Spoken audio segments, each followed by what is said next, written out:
महाराष्ट्रातल्या तमाम ओबीसी बांधवांना, भटक्या विमुक्त जाती जमातीच्या बांधवांना माझे हात जोडून कळकळीची विनंती आहे की हा महाराष्ट्र शासनाचा जो GR आहे, जो जरांगेंना मुंबई बाहेर काढण्यासाठी हतबल असणाऱ्या शासनानं जो हा GR काढलाय, या GR मधला शेवटचा जो पॅराग्राफ आहे, तो पॅराग्राफ एका ॲफिडेव्हिटवरती गावामधील एका जरी माणसाकडे कुणब्याचं सर्टिफिकेट असेल आणि त्या माणसानं जर हे ॲफिडेव्हिट दिलं तर त्या गावातल्या ज्या माणसांनी सर्टिफिकेट मागितलंय त्या माणसांना हे सर्टिफिकेट मिळणार आहे।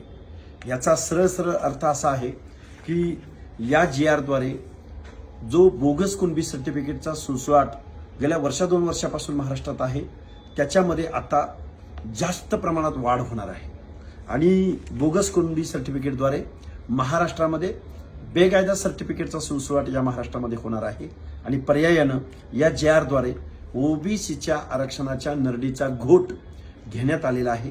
ओबीसी बांधवांना आमचे हात जोडून कळकळीची विनंती आहे की तुम्ही उद्या तहसील कार्यालयावरती, जिल्हाधिकारी कार्यालयावरती ज्याला जमेल तिथं त्या माणसांनी या GRची पहिल्यांदा होळी करायची आणि तहसील कार्यालयामध्ये, जिल्हाधिकारी कार्यालयामध्ये आपलं निवेदन द्यायचं आहे।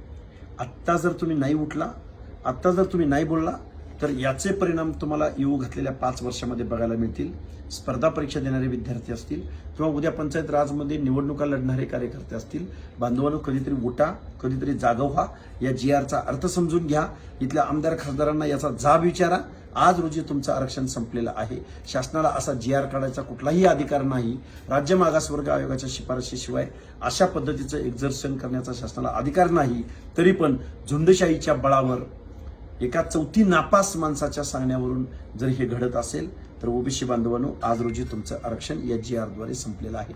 ठरवा आणि उद्यापासून आंदोलनात सहभागी व्हा।